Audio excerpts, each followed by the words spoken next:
The views and opinions expressed in this podcast by the host and or the guest do not necessarily reflect the views of the host and or Paranormal Buzz Radio and or its sponsors. Use of any material produced by Paranormal Buzz Radio without express written consent is prohibited. Paranormal Buzz Radio will not be held responsible for you holding your knees, crying, and rocking in a corner in a puddle of your own urine, or being beheaded by a group of children in a cornfield. In fact, if you come across a group of children in a cornfield, we promise to make fun of you as you run away screaming in terror.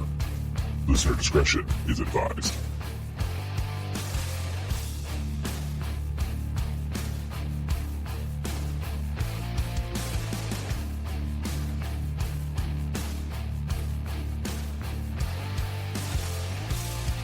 You're listening to REP Paranormal and Friends with your hosts, Kim Purvis and Allison Robinson.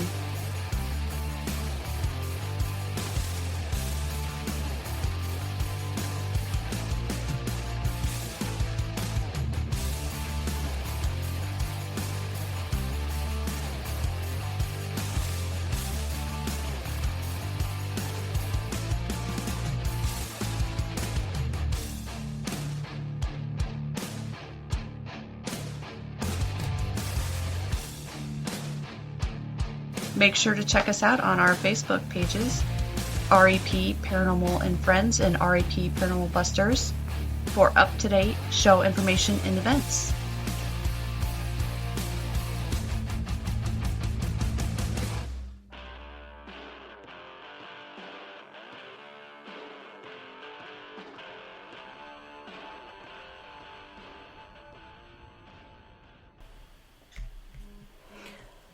Hey everyone, welcome to another night of REP Paranormal and Friends. We have a special guest for you tonight. We have Dwight Snethen. He is from the Fowler Theater, or also known as the Haunted Fowler Theater. So please welcome Dwight to the show. It's nice to have you on. Thank you. Thank you. Yeah, absolutely. Now, before we start talking about the theater, can you give us a little bit of background on yourself and how you got involved with the paranormal, and how did you get involved with the theater? It's kind of a loaded question here. Sure. No worries. So I've been interested in the paranormal and cryptozoology and so on ever since I was a kid. But I really never had any type of experience until we moved to Fowler. So about 13 years ago, we moved here. I grew up about 8 miles east of Fowler. Mm-hmm. We moved here, and my first experience wasn't even at the theater. It was in the house we live in now. Oh, okay. We started doing renovations.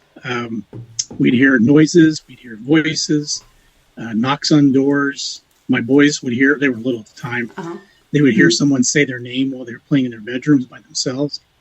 And it was just, it was nothing scary, nothing we'd ever felt worried or anything. It was our first experience with it. And then the theater was a staple here in town. So we would take our kids to see movies. And as they got older, we'd still go there, but I got more involved when I was actually asked to be on the board, the theater board. So the theater itself is owned by a nonprofit. So there's no owner, there's no paid employees, it's all volunteer run. And so I was invited to be on the board. And so that's how I got involved. And one of the first solo nights by myself, I guess that's what solo means, right? Yeah.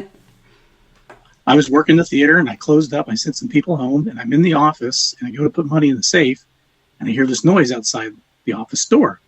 And this light fixture that you screw up into the ceiling had fallen to the floor. Oh, wow. And I thought, that was weird. So I told the director the next day and she said, it's probably one of our ghosts. I said, what ghost? So it kind of piqued my interest. And then we had a paranormal group that started investigating the theater.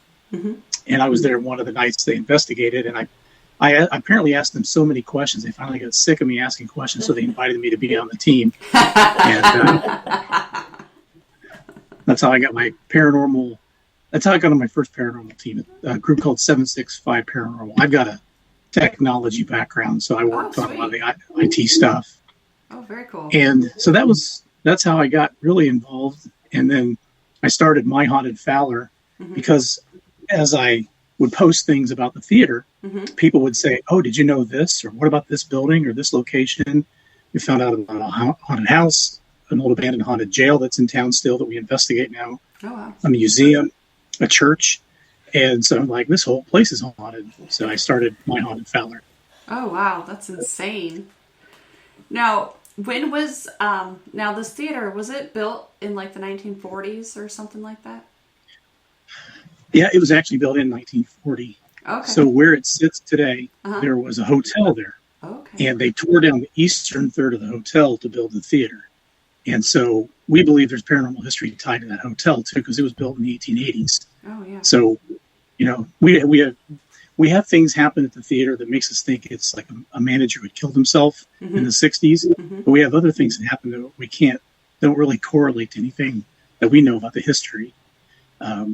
We did have a train crash in 1907 that would have been technically about a block and a half south of the theater. And so we've always kind of wondered if maybe there were 25 people killed and 11 of them were burned alive. Oh, wow. So we wondered, you know, in 1907, did they use the hotel as sort of a makeshift hospital and put the bodies and the people there? You know, that could be some of it. There could have been just people died in the hotel. So we tend to think it's a little bit of both. Oh, yeah, for sure. And I mean, you know, I don't know what was on the land before that, but, you know, there could be energy tied to the land in general. Yeah, it was all Native American. There was a lot of wars through here. The Battle of Tippecanoe was about 30 miles east, and I know that they retreated back into this part of the state when they were losing the battle. So there's, and it's all, you know, the whole United States has that kind of history. Right, yeah, for sure. That's very interesting. Now, I've seen some of the, you know, little clips and things that you put on there, but lately you've been having like, I know you had like a kid or something, a child that went to the restroom and had seen a man or something. That was a brand new experience. So we've not, so it first started, there was a middle school there for an event. And there were two people working the concession. This young boy went into the men's room, and he came out and asked them if they had seen somebody in there with him or go in there with him. They're like, "No, you went in there by yourself." So he went back in the bathroom, came out and said, "Well, I'm talking to some man in there right now." And this kind of went on for a little bit. So they got the teacher. The teacher took him outside, said, "This is really out of character for this kid. He's pretty, you know, nothing like that's really happened before. He's never really one who draws attention to himself, etc." So that after that happened, Jill, who's our executive director, she was working, and she was having all kinds of, like, somebody was bugging her, and she saw a man in a flannel shirt. She never told me what he looked like. She just said it was a man in a flannel shirt. And then the next night, I was working. Me and another board member were working, and I'm standing at the concession, and out of my left eye, I see what looks like a man in a brown flannel shirt with a beard and a kind of a white face. And I described that to her, and she goes, "That's exactly what I saw." Oh, wow. And so we don't know who he is. If somebody, we do a lot of paranormal investigations. Maybe somebody brought him in with them. But that's been a relatively new experience. Oh, wow. That's interesting. Interesting. Yeah, I don't think I've ever seen anybody, you know, that detailed. I've only seen that lady's face one time. But that's very interesting. And for, you know, and children, they seem to be more open to those things, you know. Yeah. So that's very unique in itself. Have you ever caught anything similar to that on your cameras? Trying to think if we've never really caught. We've not caught a human apparition. We caught what we believe is a cat, or ghost animal. Oh, yeah. It was, I think, 2019, and it looks like I'll call it a blob, a clear blob of a cat moving toward the camera, then just disappearing at the door. Oh, wow. But we've never really captured a human. Yeah. We've gotten a picture. We've gotten a picture of what looks like a little boy backstage. Oh, wow. That's the closest we've had. But we've got security cameras, 2 outside, one in the concession area, one in the auditorium, one backstage office, and the projection booth. Mm-hmm. So that's why we were able to get a lot of. I shouldn't say a lot. I mean, some of it we've been able to debunk, but we, at least having the security cameras in there, we can now figure out why did that light go on. Sometimes often we can't figure out why a light went on. Mm-hmm. We've had that happen where a light goes on in the middle of the night. Oh, yeah. Mm-hmm. That's insane. Now, you say, do you have other you said you have other paranormal teams that come in there and investigate as well? Yeah, so we have, 3 weeks of September and all of October, we've had at least one group in each Saturday night. Oh, wow. And we've had people from Michigan, Illinois, Indiana, Kentucky, Ohio, and even Finland. Oh, wow. Holy cow. I was like, how'd you find out? So she was dating somebody who was coming down here. But I'm like, you get the prize for the furthest traveled. Oh, right. Yeah. Oh, my gosh. That's insane. No kidding. Holy smokes. Yeah. And that's the thing I've really liked about it more than anything is all the people I've gotten to meet. Oh, yeah. You know, we ended up, I do a lot of ghost hunting, and I do a lot of ghost hosting. Oh, yeah. So I'm, like Saturday night, I've got a group coming in out of southern Indiana. Mm-hmm. I'll be here Saturday night from 9 to 2 or whatever. Oh, wow. I enjoy that part of it as well. Plus, I'm doing a ghost walk. Oh, gosh, tomorrow night. Oh, you're busy. We do that every Halloween. Oh, cool. Okay. That's awesome.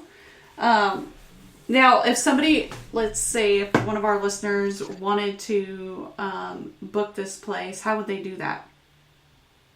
So they would just go to fowlertheater.com, and we have a section there about how to book there's 2 locations. So there's the theater and there's the old Benton County Jail.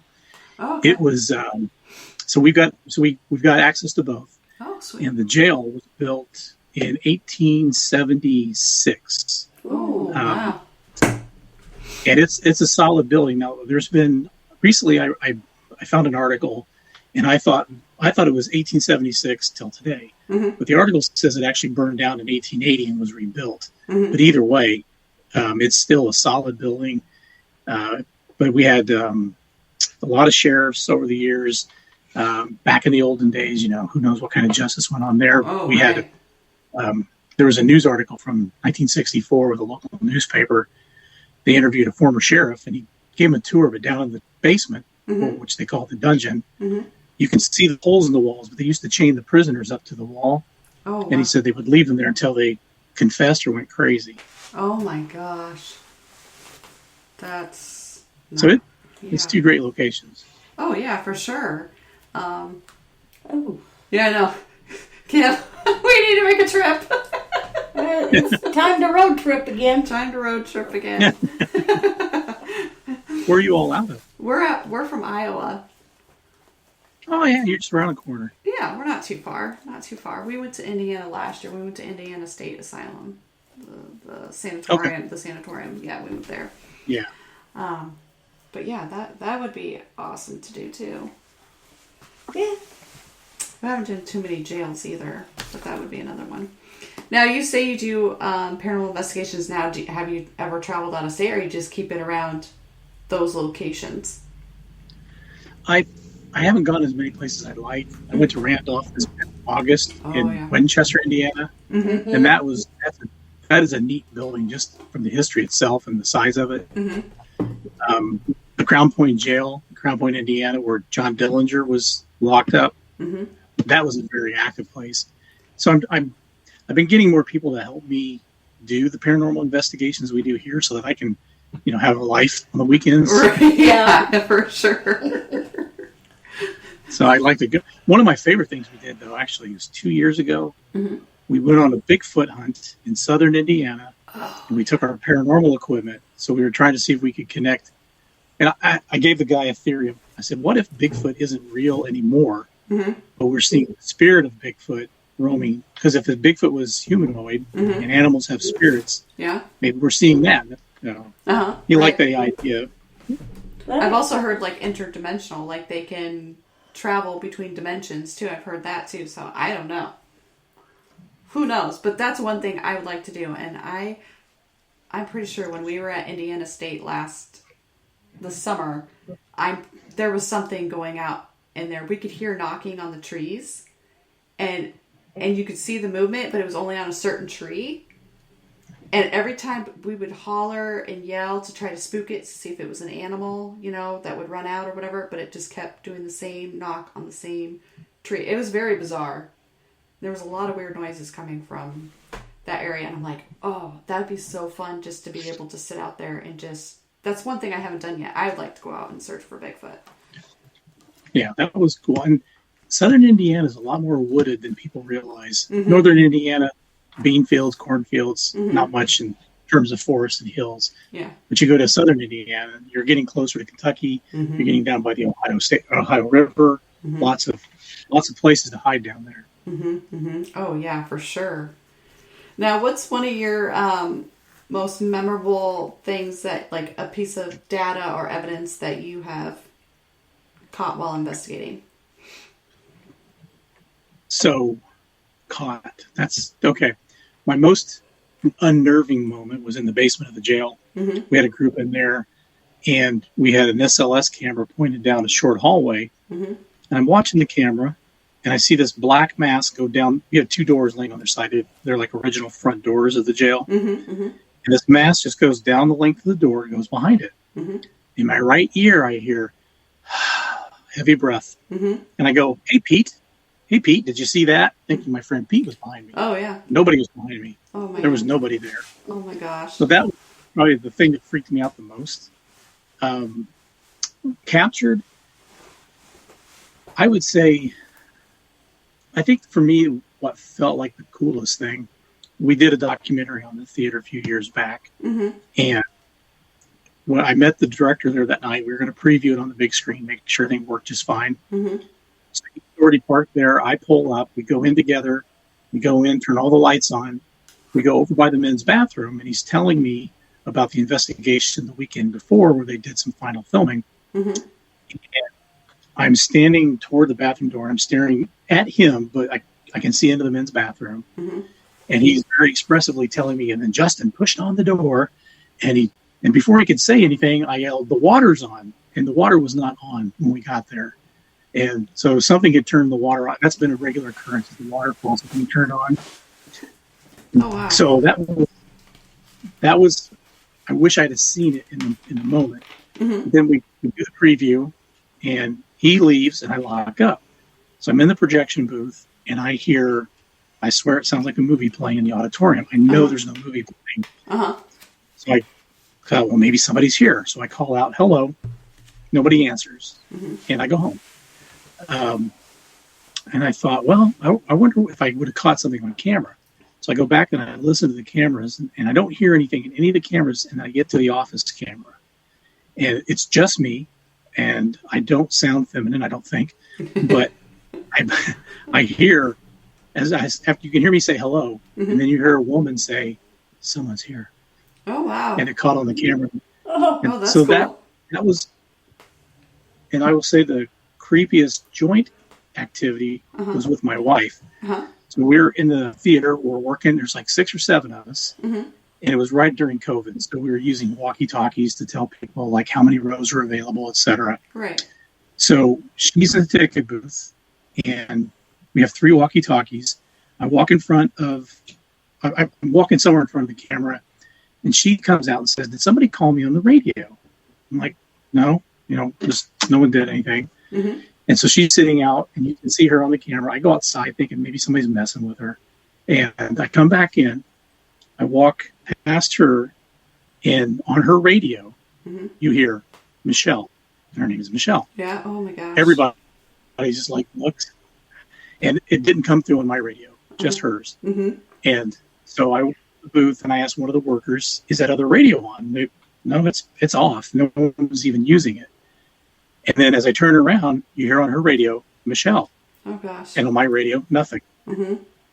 So she back in the booth, and then she calls me on the radio, and I hear her. So we know the radios are working. Right. And she said, while she was in the booth, she heard, "Michelle, is that you? I know it's you." And so she she likes this stuff as long as it doesn't happen to her. I thought it was so cool. Yeah. Didn't even like talking about it. I guess those are probably my 3 best experiences. Well, those are some pretty darn good experiences, I would have to say. We've had something similar, too, with the walkies at Edinburgh Manor here in Iowa. The first couple times, it was a little boy that would come through, and he'd only come through on one walkie. But And they're all 4 sitting next to each other. Yeah, they're all next to each other.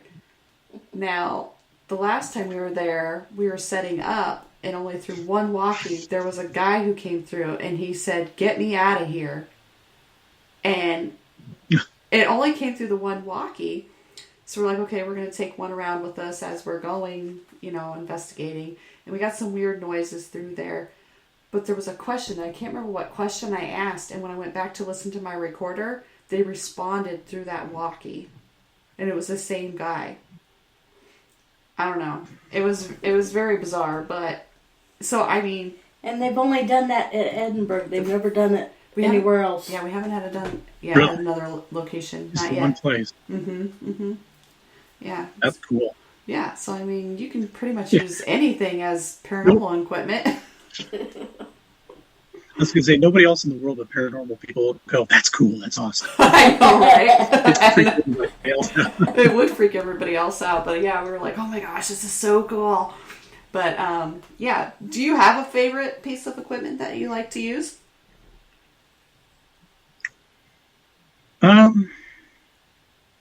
Well, it's kind of all over the place, and I'm willing to try anything. I hear people get really upset, not upset, but they get very critical about certain things, including apps. Mm-hmm. And at one point, people thought you were crazy because you thought a Ouija board. Mm-hmm. And then somebody had to say, "Oh yeah, like you can hear ghosts of the radio." Now it's just normal. Yeah. So right. I tend to like a little bit of everything. I do like a spirit box, the standard SP7. Mm-hmm. I think it's a good tool, especially at the theater. We will pump it through the auditorium speakers, so you get an SP7 total surround sound experience. Oh, that'd be cool. So I would say that, yeah, That's awesome. that is cool to do. Oh yeah, I bet for sure. That'd be cool.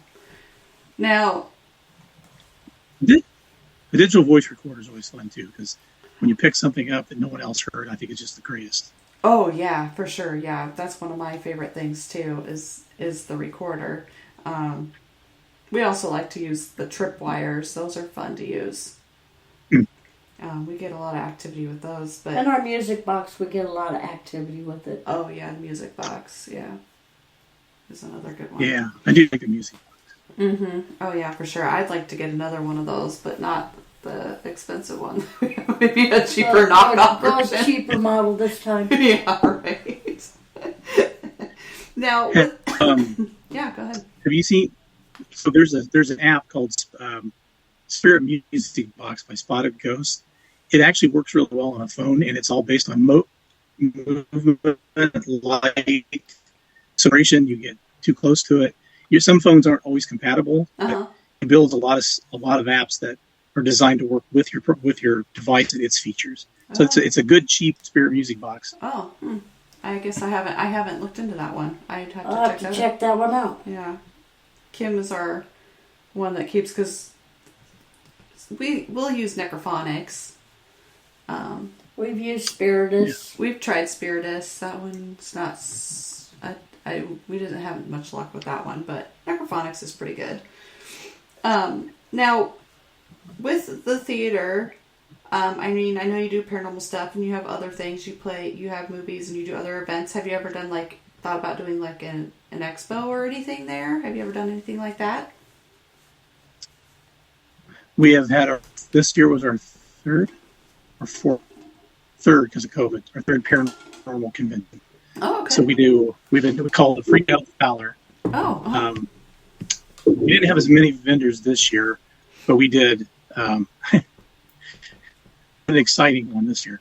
But we did vendors, and we did a psychic medium. So she did a session for in the auditorium, and then we did a documentary on the jail. In the middle of the documentary on the jail, this woman just is livid.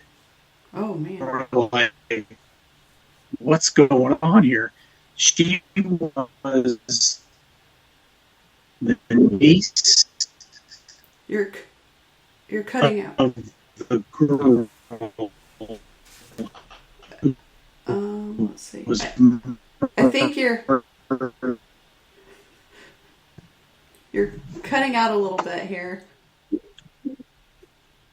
okay. My camera might be, or my internet might be part of the problem. Okay, go ahead. So Now you're clear. Now you're clear. I couldn't hear anything other than Okay. you sound like you were talking underwater there for a second. So I was No. But anyway, we're doing the documentary on Yeah. the lynching of a person who killed a 15-year-old girl. oh, Well, this woman stands up and she's just yelling at everybody that this is crap and this isn't true. And she was the great niece or something of the girl who was murdered, and that she was telling us that the family knew that this guy didn't do it, and they tried to save him and everything. And we're like, so we interviewed her cousin. Like, it feels like you need to talk to your cousin because his story is different than your story. We're just telling our story based on our investigation, our experience, and she was yelling she's going to get a lawyer. I'm like, what? your Oh my! your cousin gosh. signed releases.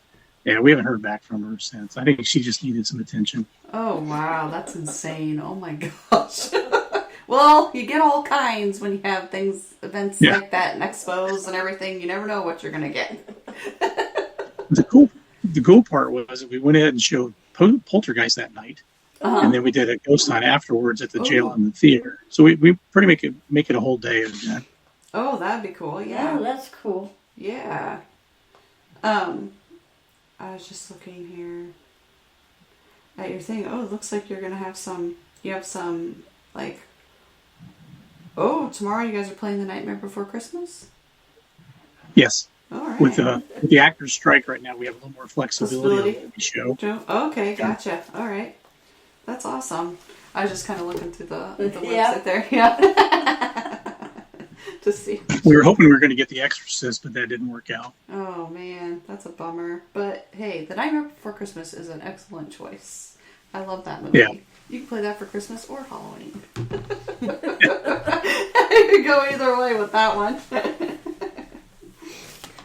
Now, back to the paranormal field. What would you like to see happen in the paranormal field? Like, I would say here recently, a little less drama. It seems like everybody's like mad at each other these days. And I'm in it. I'm in it because I'm interested in it. I'm not in it to be famous. I have a great face for radio. That's about it. And so I just wish people would be honest, be sincere, and be respectful. That's it. absolutely. I agree with you 100%. I see that a lot too on there. I'm like, oh my gosh, cut with the drama. How old are we now? Let's all work together to figure this shit out. That's my thought. Like, nobody's better than anyone else.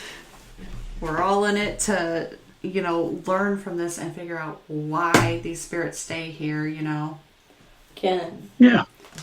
I mean, if you're in it to get famous, then You're in it for the wrong reasons. okay. Yeah, exactly. Or, a lot of times some of them that are in it to be famous fake a lot of stuff, so, which gives real investigators a bad rap. Yeah, I always, whatever I get, I always try to, I might like increase the volume so you can hear it better, but I try to do it just as is, what's there, what you see. Yep. I've been down the path to, every once in a while you might put your own, what you think you hear, and I try not to do that anymore because it does kind of sway people. Well, right. No. I get it. We do the same thing. If you go back and look when we started our YouTube channel, I don't know, 10 years ago. We haven't posted anything since then, but it's very raw footage. It's just like something that we just uploaded and there you go. There's nothing to it, nothing. It's, And a lot of stuff I post, I always usually say, I don't know if it's paranormal or not. let you decide. Right, yeah. You know, because you get all those haters in there, you know. Yeah. Well, that's what I find so frustrating. It's like, okay, you don't have to believe, you don't have to agree, but you don't have to be a jerk either. Just move on. Right, yeah, you can see it, and if you don't agree with it, just scroll on by. That's my thought. And I've seen the other side too, where you try to give good feedback. People get really worked up. It's like, I can't tell you, it looks to me like dust, and oh my God, it's like, no, it's an orb. Okay, whatever.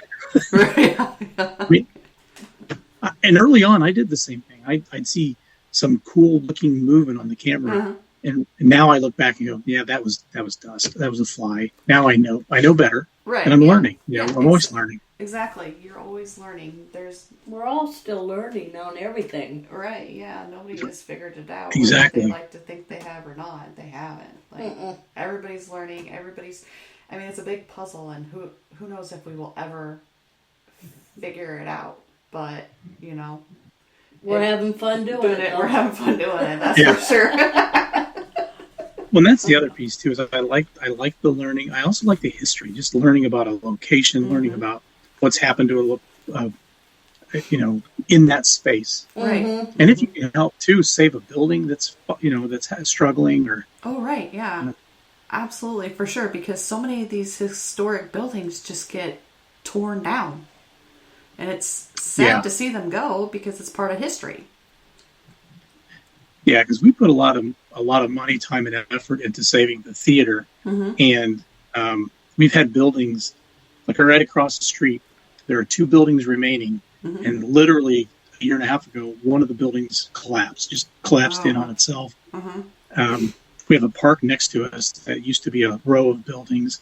They got condemned because there's nobody taking care of them. Right. Yeah, it's sad to see all that go. It really is. Well, it don't fit into now things, you know. Yeah. They gotta have everything so modern. This old stuff, they want to tear it down. Right. Yeah. Make parking lots. Just wait. In another 10, 20 years, it's all going to come back around like, fashion from back in the days, making its way, from the 70s and 80s is coming back. You got 90s stuff coming back. Then everybody's going to want to go back to the old vintage houses and everything, and then there's not going to be any of that stuff left for them to go back to. Right. So. Yeah, there's a house that just came up for sale in town here, and my wife has heard for 12 years that I'd love to buy that house. It just looks like it should be haunted, and I'm like, now can I convince her to go buy the house? It's like, well, I'm not done renovating this house, so I doubt it, but I'd love to have it. Oh yeah. Now, do you have any other investigations lined up besides the ones that you're helping out with, like on your own? Like, not right now. No. I've done well. So we went up to Traverse City, Michigan, and it wasn't a ghost hunt, but we got to tour an old asylum up there, and it was the 3rd largest asylum in Michigan, and it's beautiful location. And the person that ran it, he was very respectful of the people that were there. It was all about, I forget what his whole theme was, but it was all about respect and care for the people. And like, he wouldn't let them just sit in their rooms all day. Part of, they have to get up and they get dressed. And there were certain parts that, maybe they were more severe, but they really tried to rehabilitate people and treat them decent. And we got to go into some of the old abandoned buildings that haven't been renovated yet. So that was cool. There was a felt mansion up near Holland, Michigan. That is really neat. We didn't investigate, but we got to do a walkthrough. And oh, wow. but it's supposed to be haunted. So there's places I've been to, but this time of the year is really tough because we have so much going on in October. But I do intend to get to a few more places. I'd like to get to Indiana State. Oh, yeah. I'd love to get to some of the bigger places I haven't been to. Vasilla, I'd love to go there. So I want to, just a matter of will I get to. Right. Yeah. I hear ya. We want to get back to Indiana State. That was a cool place. We didn't even get through it all. No, we didn't get through it all because we had so much action in the nurses' wing that it was like, whoa. It's big. And then You could spend a whole month there. Oh, yeah, I know, for sure. You've got 3 buildings that you can still go through there, and there's so much land and all the weird stuff that's happening just, like I said, on the land. And then in the building that we stayed in. And where the office is, I think it's haunted too because we heard noises and voices and everything else all night long. Banging, things were banging. There was a man talking, and then there was like screaming, and I think I maybe slept an hour and a half because I was just listening to this. So it's like, wow. It's I highly recommend going there. It's interesting. I've got to say some the friends who are least. doing they've got like day visits or day tours. They're not full investigation. They like just going down there just for that part of it. Oh Yeah. yeah, and then they got those tunnels you can go through. Yeah, I say like I've been there, but I've seen the videos and pictures and Tunnels with snakes. Oh yeah, there was that was over by which. That's just coming out of the tunnel going over to the morgue. Oh yeah, so going through the tunnel under the morgue, there was one of our friend's daughter and her dad were filming, and she's like, I think that's a snake. He's like, it's not a snake. And they looked, and there was a snake hanging from the ceiling. oh, Yeah. That would be creepy to walk into because I'm like, okay, great. I walk in all these places and I don't carry a flashlight or anything. So I'm just walking pitch black, you know. If I would have clocked that in my face, oh my gosh, I don't know what I would have done.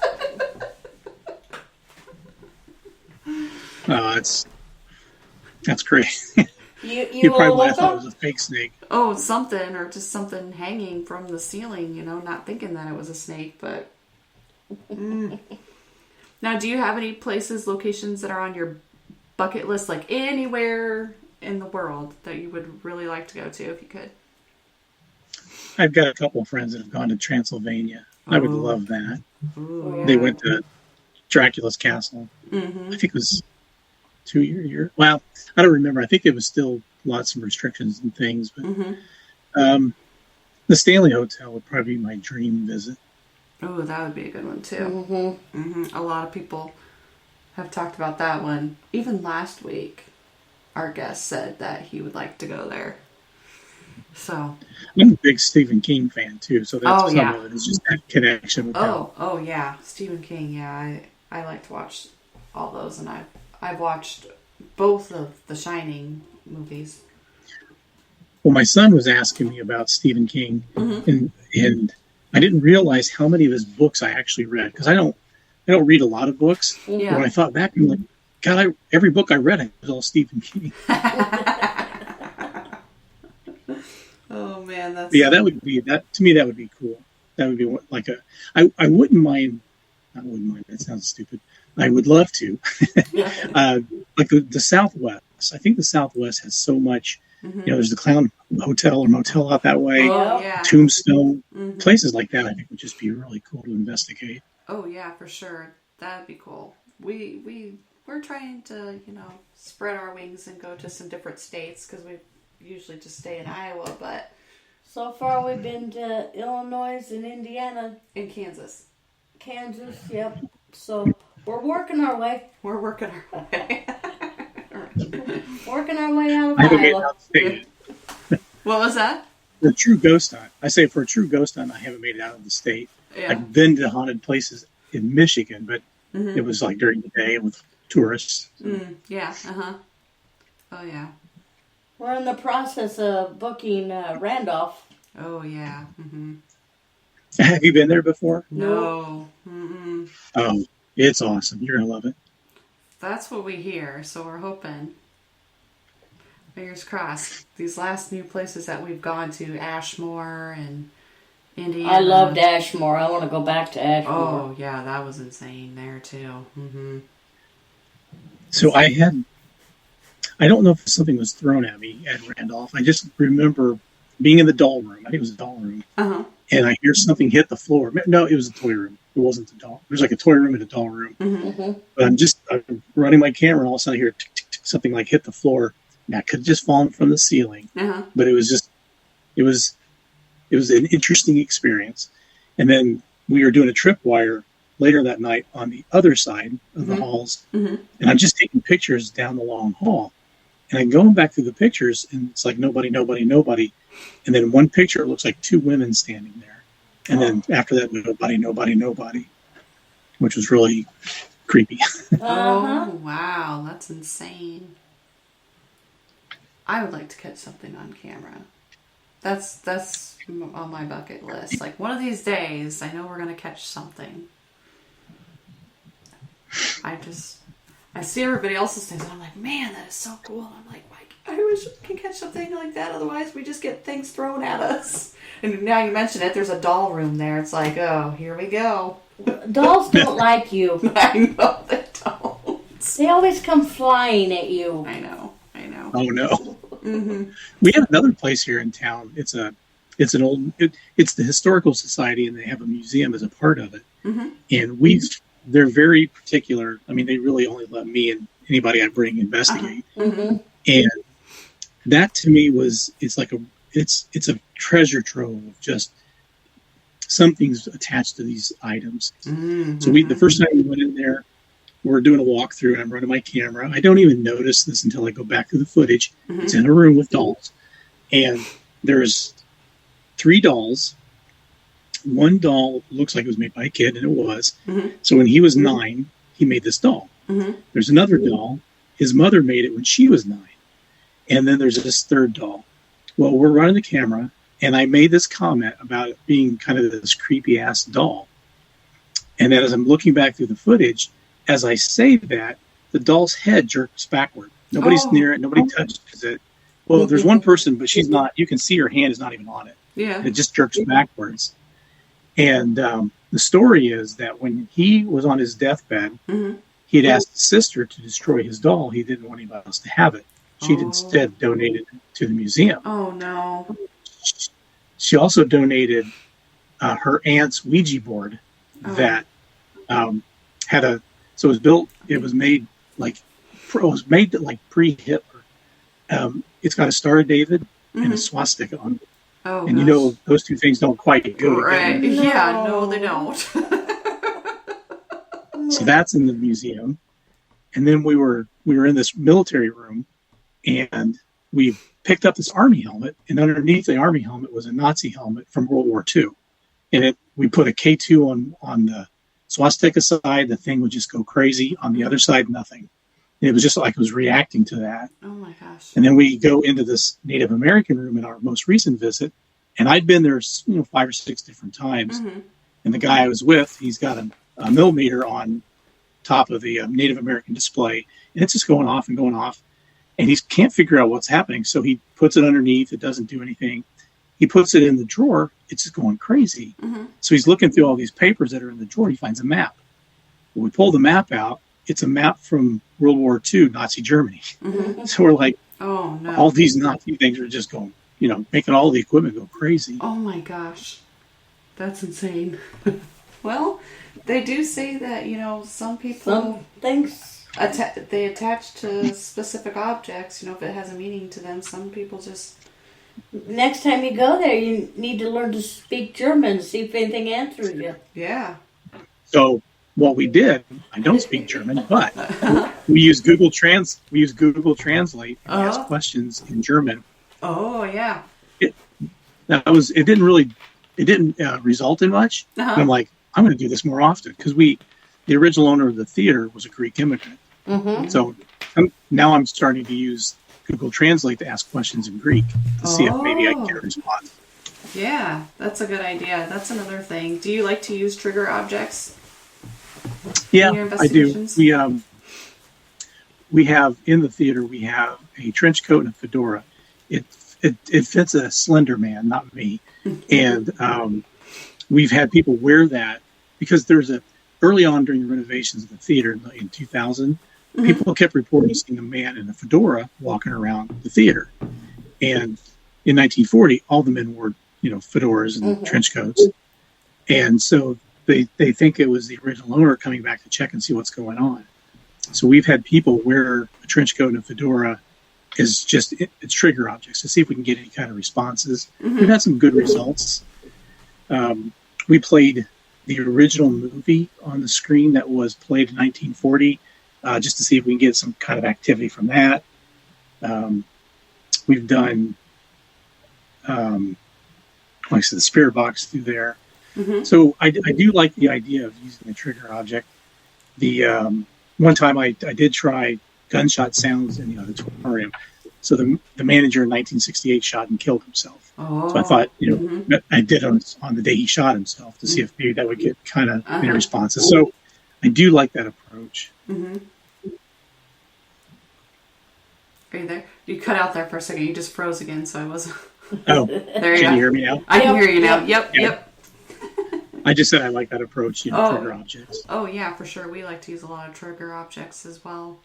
I've got a World War II Navy uniform I found at a antique shop we've used. And we've gotten things happen around it every once in a while. Depends on where we're going. We've got a mannequin. We dress her up as whatever place we go, like a sane asylum and stuff. We got a doctor's outfit, so we dress her up like a doctor. Then if we're in a military area, she's got the uniform on, and then see if we get anything stirred up with that, but nothing quite yet with her. No, not yet. No. I did forget to tell you. So recently, we've done this 3 years in a row now, but we have a gentleman out of Chicago, and he brings down a portable organ setup. Oh. And so we showed the original Phantom of the Opera silent film while he played organ in the auditorium. Oh, wow. Oh, that would be cool. It was cool, and that was the night I saw that guy in the flannel shirt out of the corner of my eye. His wife came up in the middle of his performance panicking because something was going wrong with his equipment. He's never had a problem like what happened that night with his. He's I don't have no idea. It's never done this before, and it corrected itself. So we're like, somebody here is messing with this place. But I thought, is the silent film, even though it was so the silent films were before the theater was built, Right. but is it enough of a nostalgic kind of film that it brought some energy out? Right, yeah, for sure. Oh, it could. Possibility. It could, definitely. Yeah. Have you ever used like the EM pumps or anything like that? Do you have any of those to spike up the energy levels? I don't. We've had people bring them through. When we first started investigating, somebody brought one in, and that night we heard a little boy after he went through the theater, and he was just doing whatever you do to make it work. And we heard. So there were several of us. I say us. I was in the concession area. There were 5 or 6 backstage and 2 people in the auditorium. And on video, you hear a little boy yell out. And one of the investigators said, "What was that?" And then you hear somebody in the auditorium saying, "We heard it too. We thought it was you guys, or maybe somebody in the concession area." I was the guy in the concession area. It's like, I didn't hear anything. Wow. And that night, we also got a really good EVP where you just hear this man's voice say the letter. And I've always wondered if it was like a suicide note for the guy that killed himself. Oh. Yeah. But that seemed to when he did that, it seemed to really generate a lot of activity that night. Oh yeah, I've heard that too. We'd like to get one. We've got one. Did it come? Yeah, it's here. Oh wow. Oh. Can't wait to use that new toy. Yeah, it just come last week. Okay. All right. Sweet. Okay. Well. But we've Now used you're ready. other people's. Yeah, ready. But we only have one other investigation this year. Yeah, we're done almost for the year. Then we're done for the year. We kind of slowed down November, December, January. So the jail is hotter than hell in the summer, Yeah. and it is an icebox in the winter. Oh yeah. So we kind of slow down in the really cold months. I personally don't care. I'll go whenever. I'll just dress warm. I'd rather go when it's cold though versus when it's hot because you can only take off so many clothes. Right. Just when it's cold, you can more. You can put more on. Or if you get too hot, you can take layers off. But yeah. We've been places where there's been ice on the floor when we've investigated. So. Wow. Yeah, and that was in March. At the end of March. Yeah, there was ice on the floor in the basement. But other than that, we don't travel too far just because weather, snow, you never know. Well, yeah. Yeah, I mean, you're like, so where we are is probably more like you all, where I'm like, it's all cornfield, bean fields. Uh-huh. When I go into Illinois, if I go due west in Illinois, same thing. Mm-hmm. I've been to Iowa University a few times, and it's, it's like being home. Yeah. And nothing blocks the wind. All the cold just gets in. And, Yep, that's exactly how it is. Now, so I have put in the chat the link for the Fowler Theater. So if anybody's interested in looking at any events or booking it for a paranormal investigation, that is in the chat there, and we'll post it on our social media. But is there any other places that they can, if they want to follow you or find more information out, social media wise, or do you have YouTube or anything like that? So I have a YouTube channel. I'm on Twitter, Instagram, Facebook, TikTok, and Threads. And Threads is the new Instagram version of Twitter. Mm-hmm. Okay. I've seen a lot more people joining that. I have no idea what that is. I am so not with this time. Like, I have Twitter and Instagram, and I barely know how to use those half the time. So. Yeah, I don't think I don't quite fit the demographic for TikTok. I think I'm a little too old, but I still put stuff on there. Oh no, you see all kinds on there. That's for sure. I think just if people just type in "My Haunted Fowler" on any of those social media sites, we are pretty consistent as @My Haunted Fowler on any as a handle. Okay.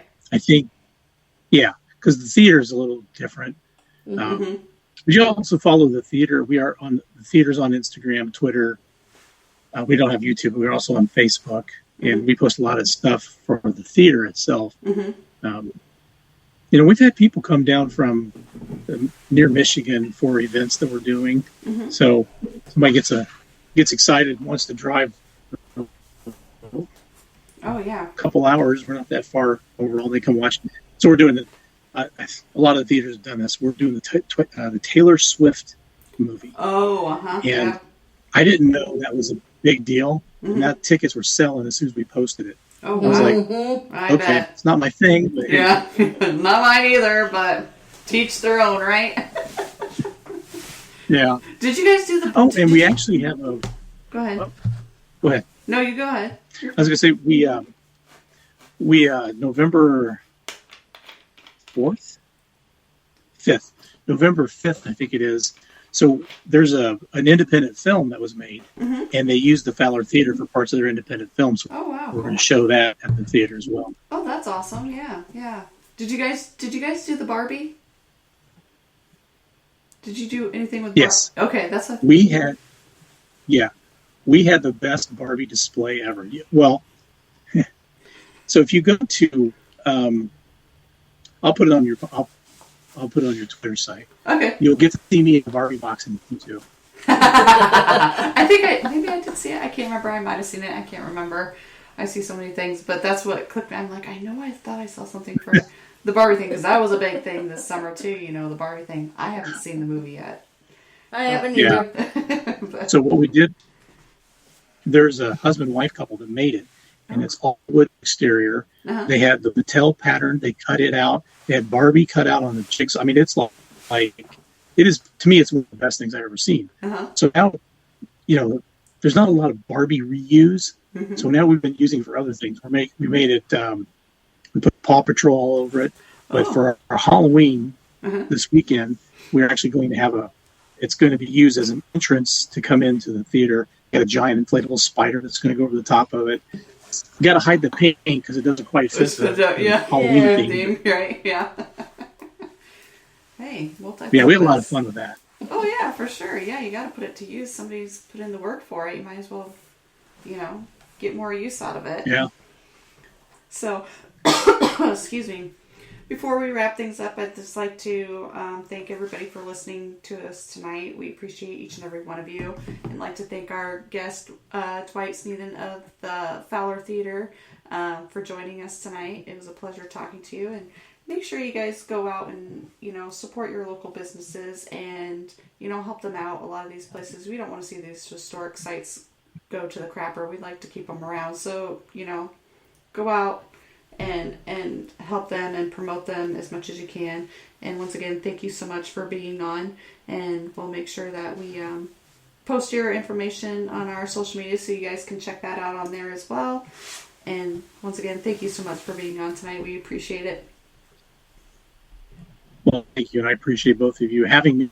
And I'm going to keep following you on Twitter. You guys are great about sharing my stuff, and I really appreciate that as well. Oh, yeah, absolutely. Anytime. We like to try to help people out, when they've got things going on and hopefully get their word out there. So we do what we can. And we're going to have to make a trip to Indiana. Yeah, I know. Yeah. So we might be up. You never know. Well, I'll make sure to be the volunteer that night that manages I've got 3, but I try to be there when people I get to know. Oh, yeah. Yeah, absolutely. Yeah. All right. Well, peace out, everybody. And make sure to tune in next Thursday live. We'll be live 8, 7 Central. So peace out, everybody. Thank you.